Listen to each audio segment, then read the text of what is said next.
A reality that defies understanding usually triggers denial, and we see the Demon King screaming in agony. He simply refused to see what was happening, while the hero defeated him, right there in his throne room. In that moment, the man is forced to face the harsh truth of his humiliating and painful defeat. His proud black flames couldn't even scratch the heroes, and he's left wondering why. The guy questions how the hero's blade pierced his scales and buried itself in his chest. The Demon King simply couldn't wrap his head around how this could have happened to him. In his memories, he was superior to everyone and graduated as the top student at the Demon King Academy. He studied the book called The Demon King's Standard inside out and followed it religiously. Just as the standard dictated, the man built a tower and also kidnapped a few princesses. After that, he nurtured the heroes who came to save them, letting them get stronger and stronger. For a demon king, rage and sorrow are the ultimate banquet,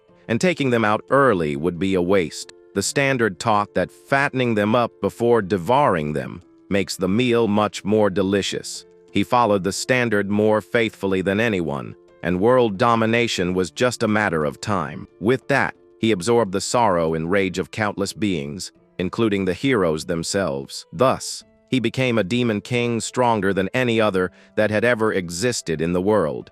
But then he wonders why he is the one lying on the floor, defeated and totally humiliated. The Demon King doesn't understand how this happened, and the hero calls him trash, saying they are all the same. The hero mocks him, saying demons set everything up, but are always shocked by the final result. With a lot of anger, the Demon King questions what kind of nonsense the hero is spouting at that moment.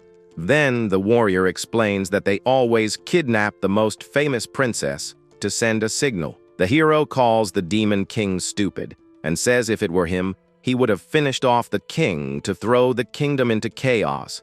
With this, the Demon King realizes that if the human king were kidnapped, humans would fight among themselves, and their rage wouldn't be focused on him. But that would violate the teachings of the standard and prevent him from growing as a true Demon King. The hero continues mocking him and thanks the Demon King for sending monsters to help them train when they aren't heading to the tower. The warrior also comments that when they finally arrive at the tower, things get even better for them. He explains that the first floor is always full of weak creatures, which is perfect for leveling up according to their skills. The Demon King thinks he couldn't let the hero perish along the way because he needed to harvest more energy. He did all of this just because it was what the standard taught, and he always followed the book to the letter. Next, we see the moment again when the hero charges with full force toward the Demon King. The Demon King's face shows all his shock and rage as he realizes the truth behind everything. The hero reveals that when the tower becomes outdated, they simply eliminate the Demon King so a new one can pop up. He goes on to say that it is basically a hunting ground made for heroes and asks if his friends agree. The other heroes agree and thank the Demon King for helping them level up, even calling him their sponsor. They continue the mockery, thanking him for the great training spot and saying the tower had some pretty good loot. Fallen on the ground, the Demon King can't believe what he hears and wonders if his tower was just a gym for them. The hero admits the Demon King was strong and many heroes passed away, but that only made him more famous. Then the warrior says goodbye to the Demon King and prepares to deliver the final strike with his sword. The Demon King gets furious, thinking a mere hero shouldn't dare humiliate him like that. As his life slips away, he asks himself what the Demon King's standard was good for after all. He refuses to check out in vain, and with his last strength, tries to say who he really is before disappearing. In a final scream of fury, he declares he is the Demon King while releasing all his remaining energy. His vision starts to go dark, and his energy dissipates rapidly as he is completely defeated. The man looks up with a mix of pain and hatred on his face, accepting his bitter fate. From his point of view, he sees the heroes standing there without showing any concern for him. His consciousness begins to fade, and his vision turns to the ceiling of the throne room at that moment. The floor of the place was completely covered with the aftermath of the intense battle that took place there. With his last strength, the Demon King curses the heroes, saying they will pay the price for everything. In his eye, we see the reflection of the hero as he swears revenge for them insulting him like that. The victorious warrior observes his fallen enemy, while the Demon King swears he will make them pay. Suddenly, one of the heroes approaches and says not to touch the head because the horns are his. However, when he tries to grab the horns, a strange purple energy starts pouring out of the Demon King's body. The Demon King sacrifices his last drop of life to offer one final desperate attack against them. The hero gets spooked and wonders if that is what he thinks it is, but it was already too late. With that, a massive explosion of purple energy completely consumes the Demon King's body. The warrior who tried to grab the horns is caught full force by the explosion and screams in pure agony. The energy expands through the entire throne room and hits all the heroes who were present there. The Demon King's curse transforms all the heroes into flaming skeletons in an instant. In his final moments, he realizes the standard was wrong and was used to deceive them. His consciousness dissipates, while he bitterly regrets having followed that book the entire time. He wishes for one more chance to get revenge and do something about that cursed thing. His last curse echoes as the purple energy explodes over the tower, and he wishes for the orcs to devour the standard. Suddenly, he wakes up startled hearing someone calling the name Burz Deas really loudly. The MC finds himself in a younger body and in a familiar place, but can't understand the situation. He is in the middle of a crowd and questions, what the heck is happening right now? With his face sweating cold and his heart racing, the guy realizes that somehow he is alive. Then a voice calls him by the name Burz Deas and asks him to hurry up and get on stage immediately. While walking toward the stage, he still tries to process that whole bizarre and unexpected situation. The young man realizes it can't be and wonders if this is really what he thinks it is. The Academy Dean asks Burz Deas what a genius like him is doing being so distracted on graduation day. He receives the red badge, which is given to everyone who completes the Demon King Academy. With that, the penny finally drops, and Burz starts to understand what really happened to him. He realizes he went back 15 years in time to the day of his graduation ceremony from the academy.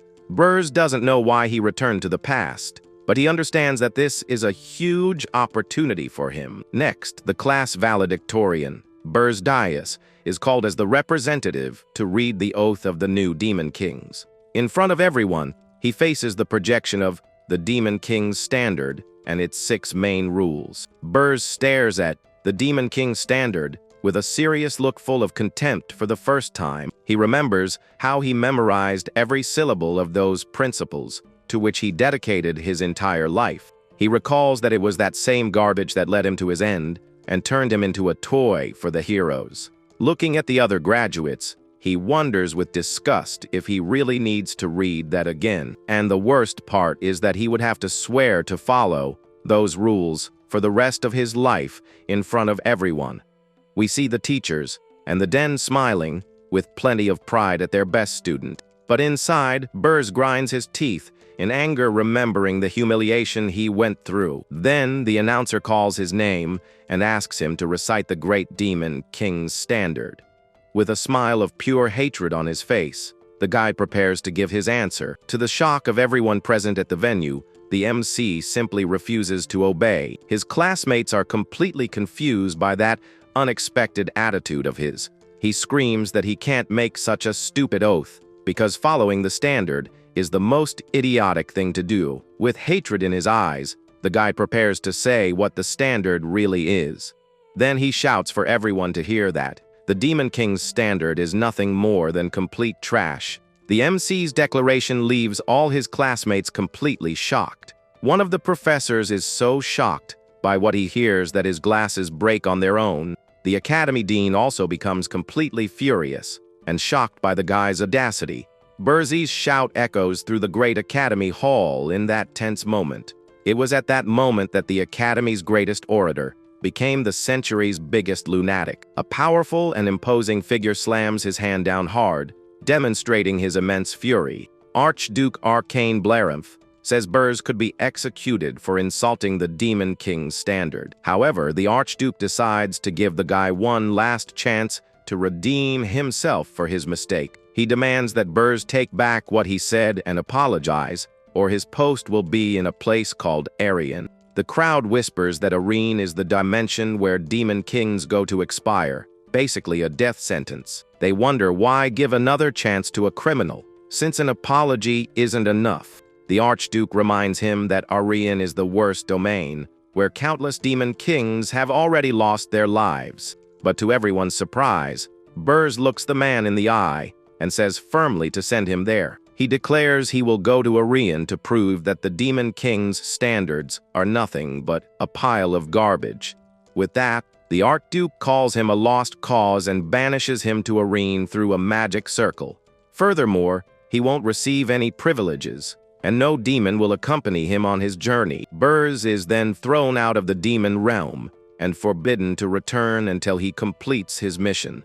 As he falls, he thinks he already expected this after all the mess he caused. The guy is being sent back to Arian, the place where the heroes who defeated him are. He remembers that before regressing, he chose Arian himself because he thought the strongest should go there. That arrogance cost him his life, as many heroes were exploiting the Demon King's standards. A huge explosion happens on top of a snow-covered mountain at that moment. Burrs lands with his demon wings in the Urgest Mountains on the northern continent. He swears he won't let that happen twice, and that now he will exploit the system. With a look full of determination, the guy declares he will exploit the heroes' standards. Elsewhere, a man with long hair and an elegant appearance is shaving calmly.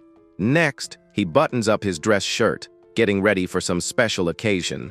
We find out this is Gordon Derrick, the top graduate of that year's Demon Academy. He thinks that while the Demon King Academy trains demon kings to rule, the Demon Academy trains the demons who will serve them, and everyone congratulates him for being able to serve Burrs. With a smile, Gordon says that all demon kings who come out of there are great people. With a sinister smile, Gordon adds that none of them are as great as Lord Burrs. He thinks Burrs is a prodigy of the demonic dragon lineage, and graduating with him is a blessing. With Lord Burrs by his side, Gordon believes they could conquer any dimension they wanted. He is confident that he will also be recorded in the glorious pages of the demon realm's history. But suddenly, Burrs' voice echoes in the hall, saying that everything Gordon thought is wrong.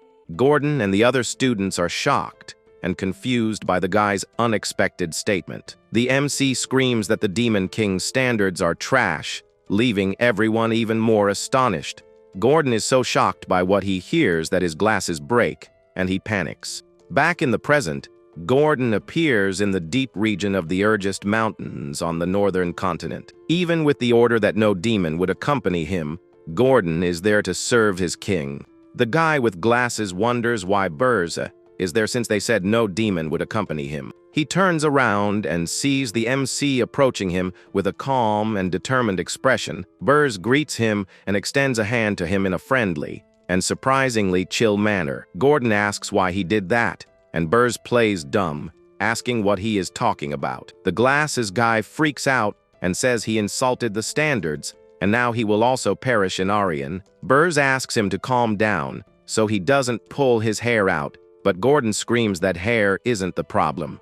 The MC wonders if Gordon was always like this because before, he was confident and composed. The glasses guy pulls himself together and says that although it's difficult, they will succeed together, and he is motivated. Burrs understands the change in behavior because the situation is different and thinks about telling him about his regression. However, he gives up on the idea because Gordon would probably think he went insane. We see Gordon catching his breath in the snow after all the confusion and stress he went through. He then apologizes for his attitude and says he will fulfill his duty, and the MC just agrees. The first rule of the standard says a demon king must build a tower in an accessible place. With that, Gordon warns that the place is dangerous and surrounded by mountains, which makes it difficult for humans to pass. But the MC completely ignores the warning and says firmly that he will build the tower right there. He then plants a tower seed in the snow, which needs Demon King blood to grow. The glasses guy screams that he is going against the standards and throwing away his Demon King pride. The MC understands his companion's disgust, because it is hard for a demon to deny such a deeply rooted faith. He reflects that one can only reject this after a drastic experience like passing away, which is what happened to him. With this in mind, the guy squeezes his hand hard, making blood run down his fingers. Then he tells Gordon that the standards are trash, especially in Arene, and drips his blood onto the seed. The demon with glasses is totally shocked and confused by his king's words and attitude. The energy from the MC's blood begins to spread through the snowy mountains around them. The tower seed shines intensely, with a powerful red energy upon receiving the blood. Immediately after, the seed begins to germinate and grow rapidly out of the snowy ground. A wave of red energy expands while Burrs begins to explain the reason for his actions. He reveals that Arene is infested with heroes, and that there are many of them everywhere in that place. Memories of the heroes who defeated him in his past life come to his mind at that moment. The tower system identifies the user as Burrs Deus of the Black Flame Demonic Dragon Tribe. With the identification complete, the tower is finally summoned and begins to emerge from the snowy ground. Burrs explains that demon kings perished there because humans discovered a mechanism and used the standards against them. In this land, the standards don't work and should be called the heroes' standards, which leaves Gordon confused. Before them, an imposing and gloomy tower rises amidst the landscape of snow and mountains.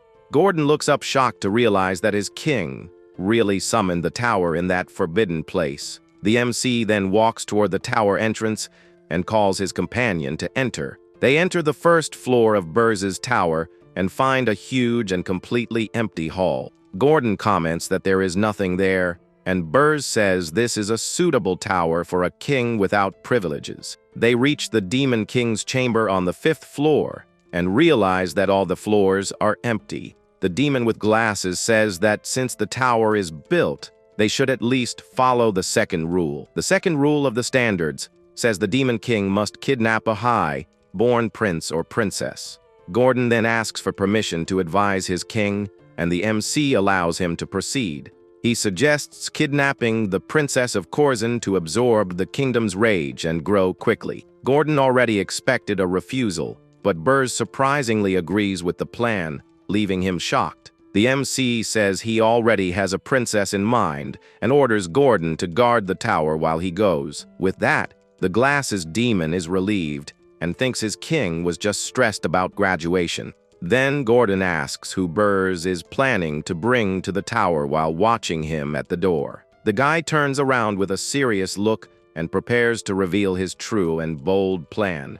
He is going to the most distant nation on the continent, the Kingdom of Hildren. To his servant's surprise, the scene changes to the balcony of a luxurious and lit room during a peaceful, starry night. Suddenly, Burrs appears flying outside the window of a beautiful princess with blonde hair. He reveals that among all the princesses, his target is the 13th, the one with the smallest presence. With a serious look, the guy tells the princess that he came to take her with him tonight.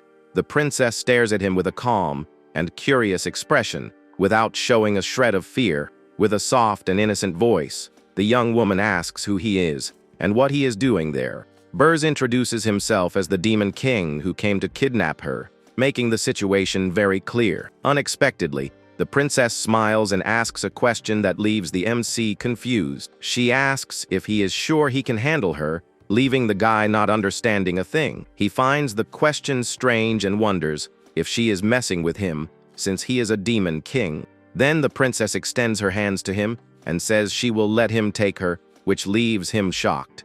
Burrs finds her calmness strange and asks what she is plotting, but the young woman says she expected this. The MC warns her not to try to trick him because he is desperate and won't fall for tricks. The princess denies plotting anything and says, as there would be no way to set a trap without knowing he would come.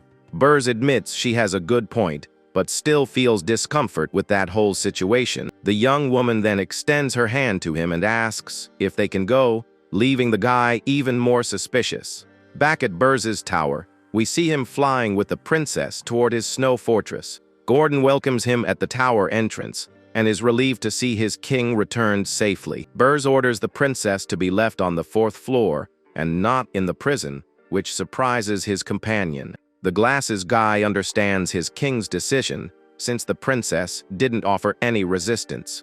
Gordon says he has something important to tell Burs, and the MC gets curious to know what it is. On the 4th floor, the princess is left alone in a cold and empty hall. She thinks the place has nothing like pillows, blankets, or maids like in her old room. The young woman also misses the beautiful gardens and realizes the place is nothing like her kingdom. But with a mischievous smile on her face, the princess thinks that despite everything, this isn't so bad. Back in the throne room, Burs is informed about an invitation from the Beast Tower and gets intrigued. Gordon confirms it is a welcome party for the new Demon King, but Burs gets suspicious. Demon Kings are proud, but in Orion, they work together because of an unprecedented factor.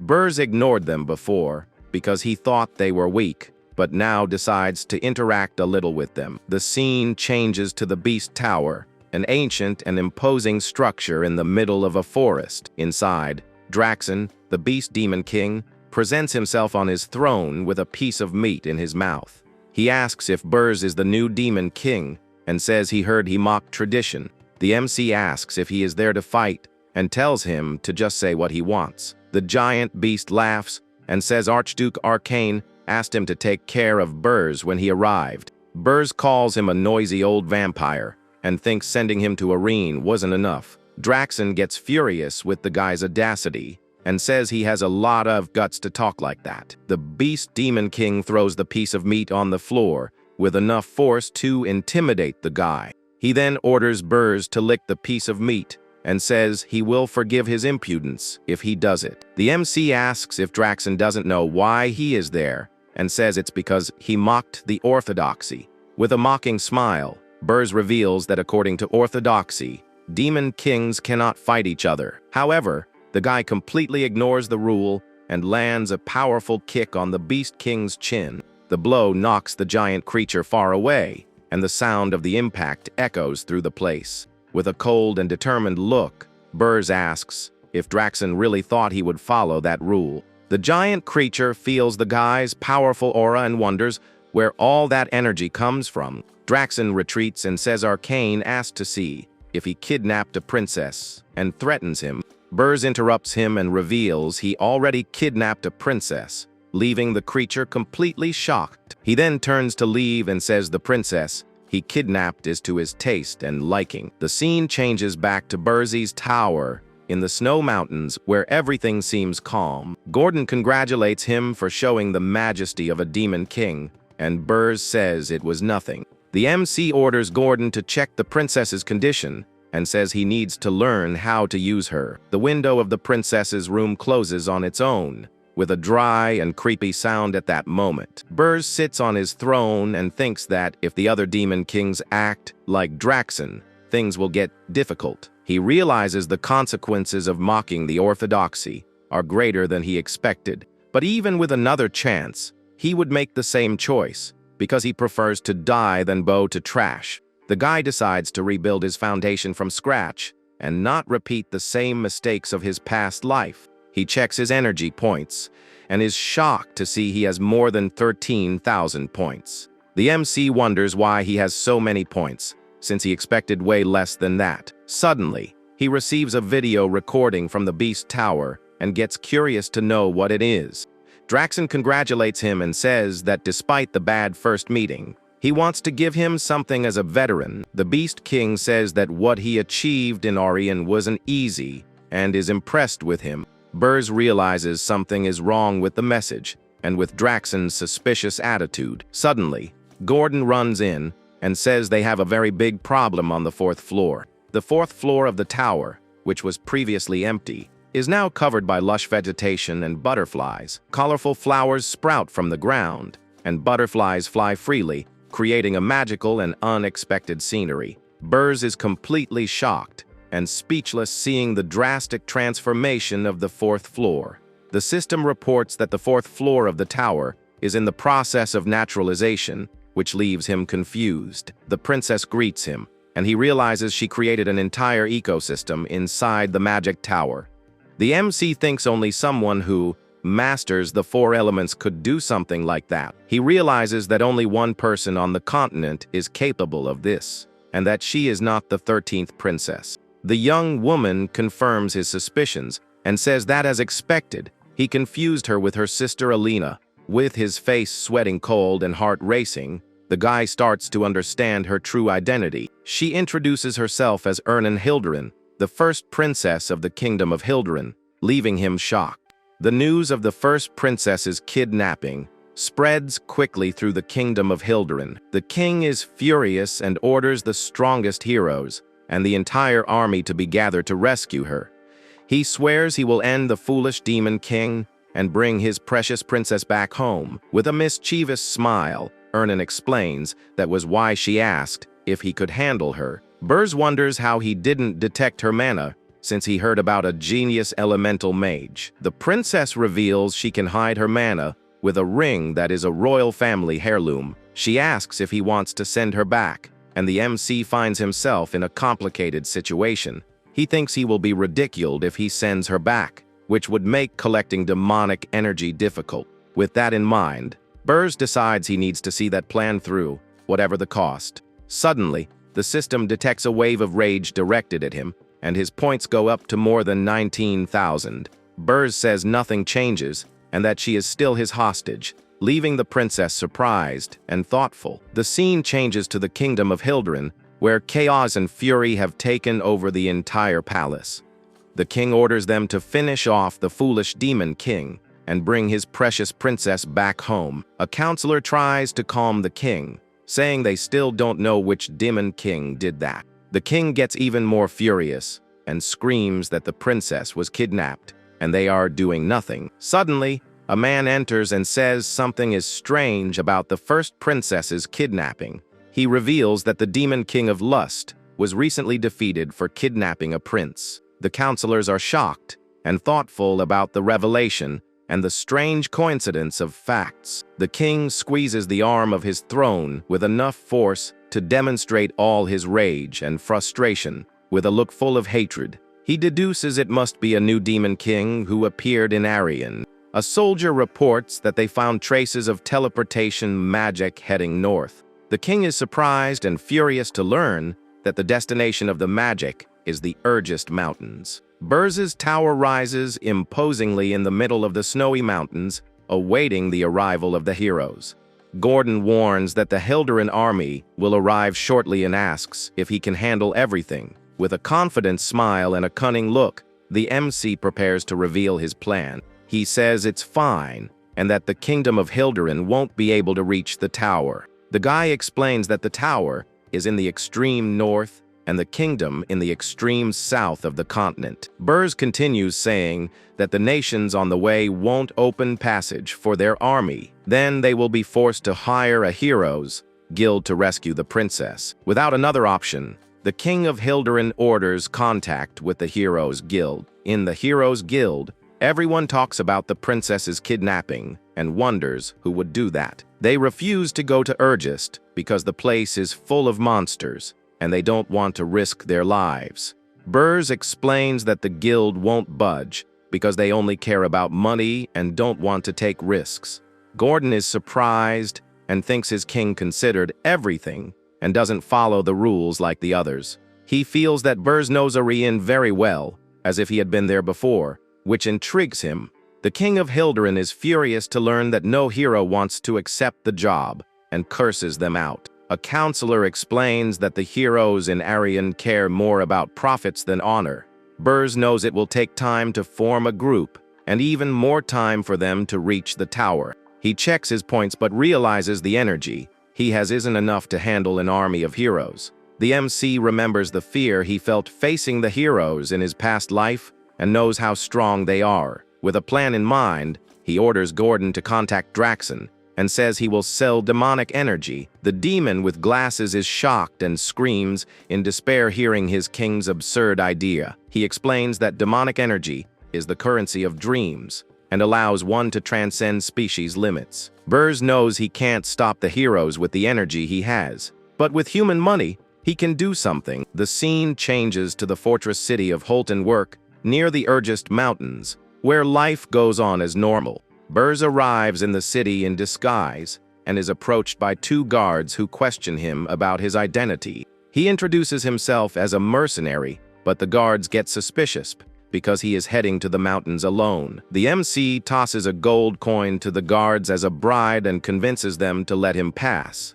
With passage cleared, the guy enters the city and thinks he needs to find a guide to help him. He walks through the busy streets of the city in search of a guide for his secret plans. At the mercenary guild headquarters, a man complains that the place is good and he doesn't want to leave. He says the soldiers take care of the monsters and they just grab the battle loot. One of his companions asks if he hasn't heard about the new demon king in the mountains. Another mercenary says he kidnapped the princess of Hilderin, but the captain doesn't believe it. A third man reveals that the heroes' guild refused the job after knowing the destination. The captain thinks it's a trick to get more money because the princess is a precious heiress. The other mercenaries agree and laugh at the greed of the guild heroes at that moment. Suddenly, Burrs appears behind the captain and says he understood the situation, startling the man. The captain falls to the floor in fright and asks who he is, while everyone looks at the stranger. With a sinister smile, Burrs says they seem well informed and perfect to be his guides. The mercenaries get annoyed and attack him, saying he won't leave there alive no matter what. The MC dodges the attacks easily and defeats them one by one with powerful punches. He continues to fight with impressive speed and strength, leaving everyone shocked. A giant man tries to attack him with a club, but Burrs stops the blow with just one hand. The guy then breaks the club and delivers a powerful punch to the man's face, knocking him out. With a malicious smile and glowing eyes, the MC shows his true strength and power. The mercenaries are terrified by the stranger's display of power and retreat in fear. Archers on the upper floor try to shoot him, but Burrs dodges the arrows without any effort.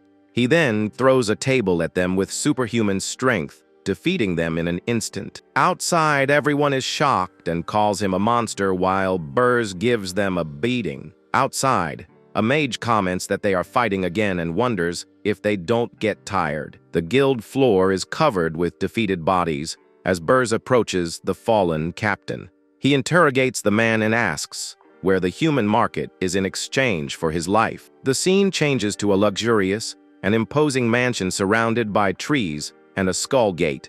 Burrs and his mercenary guide walk toward the entrance of the human market in disguise. The guide shows a cage full of men and asks if they are to the MC's liking. Burrs asks if there isn't something rarer and throws a bag of gold to the guide as payment. With a greedy smile, the guide takes him inside, saying he has exactly what he is looking for. The MC reflects that humans desire money and demons desire demonic energy, and there is no difference. They descend a stone staircase toward a more secret area of the market. The guide takes him to a special section where the rarest and most valuable people of the place are kept. Back at the tower, Burrs explains to Gordon that with human money, he can buy people. He plans to buy an elf known for his integrity, to use as a spy against the heroes. The MC believes using an elf as a spy will create chaos among the heroes. In the kingdom of Hilderin, the hero Hillen Cargill presents himself to the king and accepts the rescue mission. He swears he will rescue the princess and bring the demon king's head in the name of justice. With a determined look full of fervor,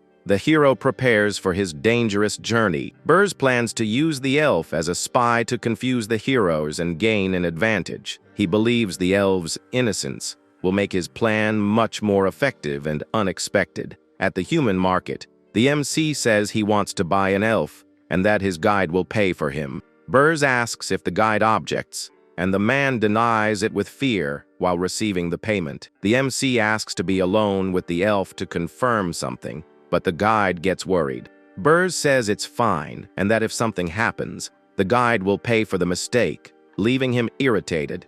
He approaches the cage where the elf is chained and observes the scene with a serious look. The guy regrets seeing a noble elf reduced to a slave and uses his magic to free him. The elf feels the demonic energy and asks if he is a demon and what he wants with him.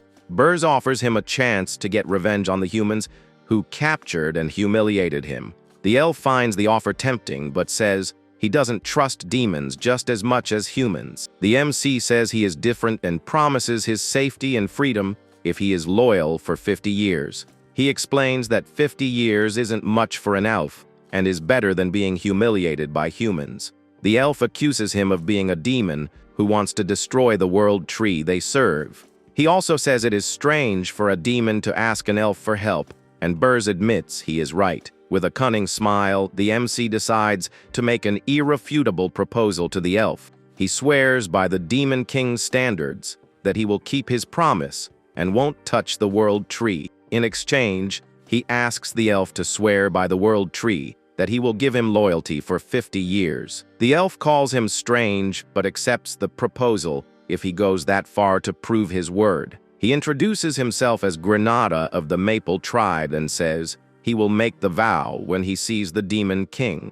With a confident smile, Burs reveals that he is the Demon King recruiting him. Granada is shocked and speechless hearing the unexpected revelation from the guy in front of him. He starts laughing and says Demon Kings get weaker away from their towers and wouldn't buy people. Granada laughs and says if he really is a Demon King, he will give him loyalty for 100 years. Back at Burs's tower, Granada is taken to the 5th floor and is shocked by what he sees. Burs reminds him of the 100-year contract, and the elf realizes he really is a Demon King.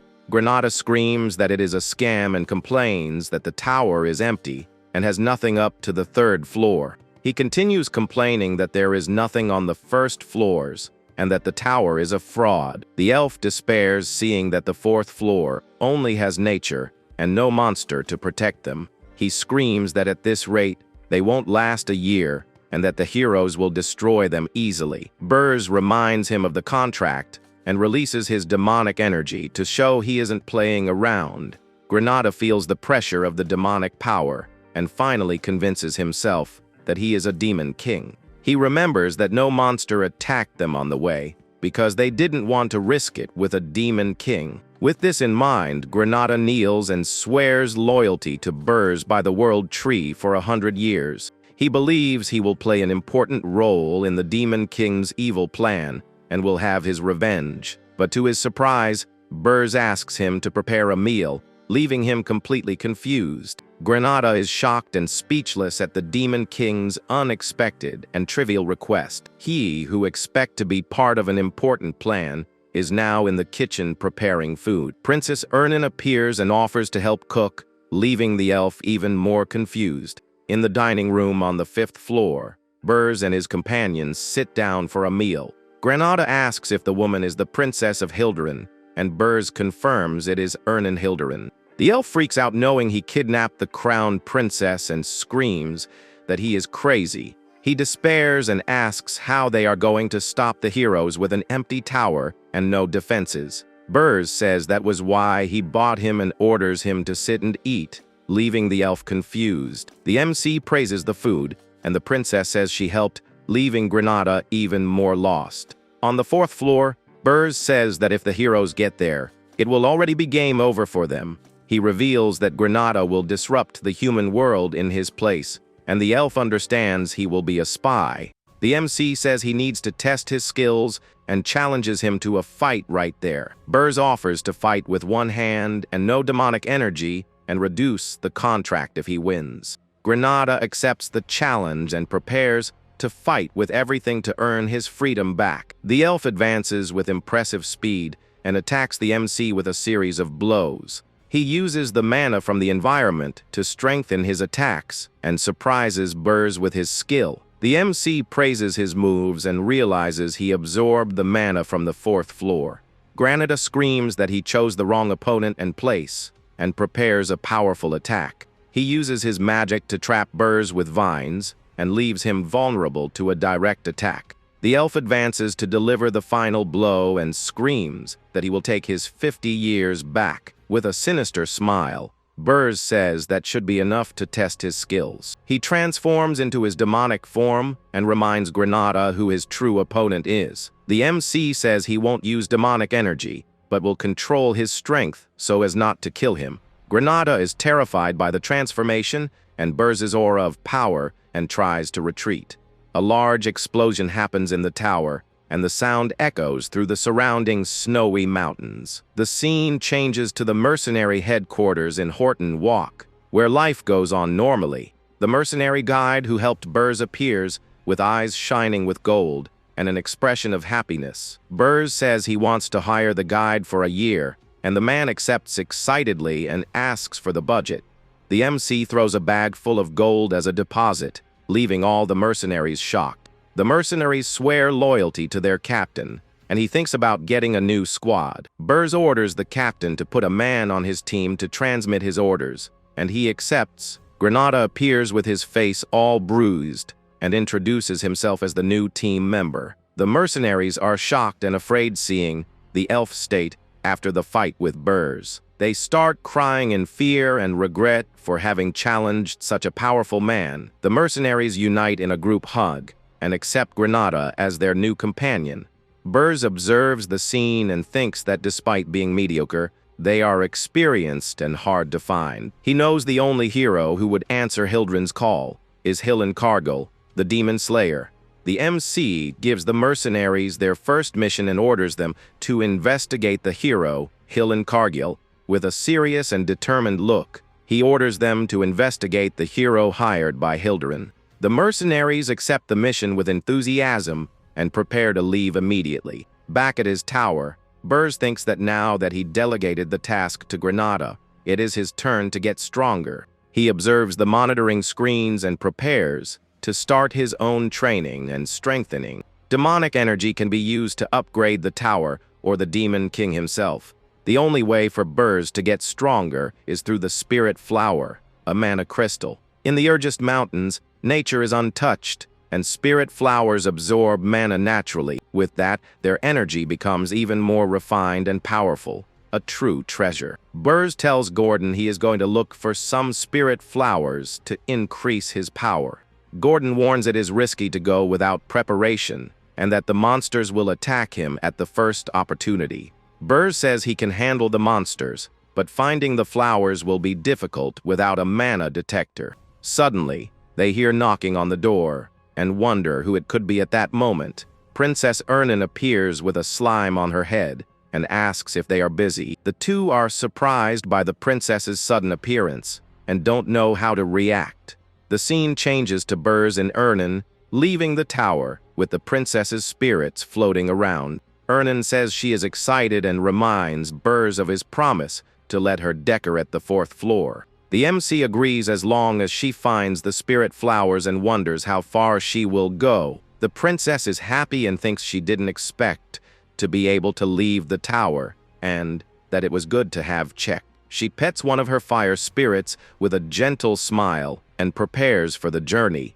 Burrs picks her up and tells her to hold on tight while opening his demon wings. He then flies at high speed into the sky, leaving the princess startled and unprepared. The young woman closes her eyes tightly because of the speed and the sunlight blinding her. She opens her eyes slowly and is amazed by the view of the world from above for the first time. Ernan realizes she didn't notice the vastness of the world on the day she was kidnapped because of the darkness. She remembers her monotonous life of training and study and thought it would be like that until she died. The princess says she is probably the only person who has ever flown over the Urgest Mountains. Burrs calls her princess and asks what she has to do, but she interrupts him and asks him to call her Ernan. He scolds her for forgetting her place and threatens to send her to the underground prison. Ernan apologizes, and Burrs orders her to use her spirits to find the spirit flowers. The princess's spirits say goodbye and wish them a safe return from the journey. Burrs thinks they probably won't find the flowers quickly, but will be faster than him. Suddenly, Ernan shouts that she found one and points to a glowing flower in the middle of the snow. A beautiful ice spirit flower shines with a bluish and pure light in the middle of the landscape. They realize a group of ogres was already at the location and stares at them with hostility. Burs calls them demon descendants and orders them to obey and leave the place in peace. The ogres refuse to obey and say they don't like him and that he will die there. The MC laughs and realizes Gordon was right about the monster's wild nature. He transforms into his demonic form and says he will simply burn them all to ashes. The ogres advance to attack and scream to protect what is theirs and to kill and eat the intruder. Burs concentrates his demonic energy and prepares to unleash a devastating attack against them. The MC's black flames envelop the ogres and make them scream in pain and agony. One of the ogres orders them to attack the weakest one first and advances toward the princess. Ernan gets scared by the ogre's approach, but Burs moves to protect her. He creates a sphere of demonic energy and launches it against the ogres to stop them. The attack creates a wave of purple energy that sweeps the battlefield and pushes the enemies away. The princess watches the scene and thinks that ogres are strong enough to take down ogres. She is impressed seeing the Demon King's power and realizes he is much stronger than she imagined. With arms crossed, Burs releases all his power and shows the true strength of a Demon King. The scene ends with the ogres' bodies fallen in the snow, while Burs and Ernan observe the carnage. Ernan is amazed by the purity of the spirit flower's mana and admires it with curiosity. Burs warns her not to covet it, but says she can have one if she finds more flowers. Unfortunately, they don't find any more flowers, even with Ernan trying her best to look. Back at Burs's tower, the MC reflects on recent events in his plans. He thinks kidnapping Ernan was a mistake, but she might be more useful than he imagined. The princess sleeps peacefully on the 4th floor, covered by Burs's coat and surrounded by her spirits. Gordon informs that he received a contact from Granada, and Burs is surprised by the speed. Granada reports that Hill and Cargill and 32 other heroes departed from Hildren's capital. They are following the classic path of forming a party and growing through villager quests. Gordon prepared some plans for the hero's journey, but Burs discards them without even looking. The MC surprises his servant by dismissing all the plans he had prepared. With a cunning smile, Burs says he won't send monsters or interruptions to the hero's journey. He orders Granada to join the hero's journey with the mercenaries to build trust. Gordon worries about the tower's lack of defenses, but Burs reassures him and says he has a plan. The MC reveals he is going to reinforce the tower with the help of a dwarf, leaving Gordon shocked. The demon with glasses freaks out knowing there will be a dwarf in the tower along with a human and an elf. Burs ignores him and concentrates his demonic energy, preparing for his next move. He explains that he won't stop the heroes with a dwarf, but with dwarven magic tools. Burs says the heroes will expect weak monsters on the 1st floor, but will be greeted by cannons. Gordon is shocked by the idea and realizes the heroes would never be prepared for something like that.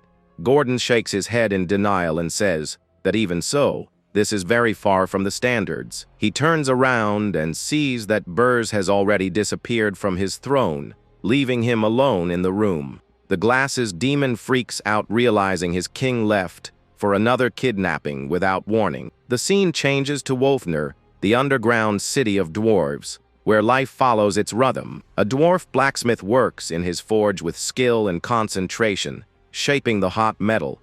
We find out this is Loger Friedrich, the best dwarf blacksmith, and he is about to get kidnapped.